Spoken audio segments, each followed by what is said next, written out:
Igoti-inĩ inene rĩa Naivasha nĩkuo Humphrey Mulino wa gũkinyĩtio na thitango cia gwĩtĩkĩria ngari yake ĩkuue athii barabara-inĩ ĩrĩa ĩtetĩkĩrĩtio nĩ rũhonge rwa ũthii, na oho gwĩtĩkĩria ĩkuue andũ ĩrĩ thũku, thitango iria areganire nacio mbere ya mũcirithania Zainabu Abdul.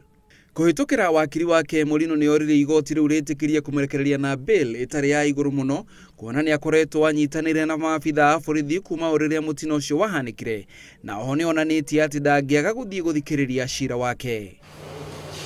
No na kũrĩ oro ũguo arekereirio na bodi ya ciringi mirioni 1 na mũigana wa mbeca o ta icio.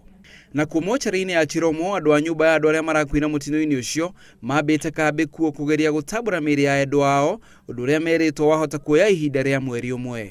So we are asking the relatives who are here to be patient with us as we take that process.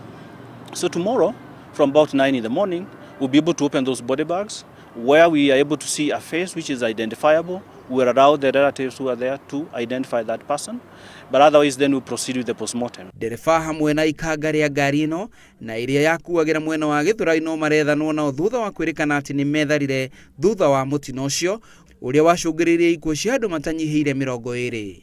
Ngĩribotera Inooro TV, njĩtagwo Macharia wa Mogo.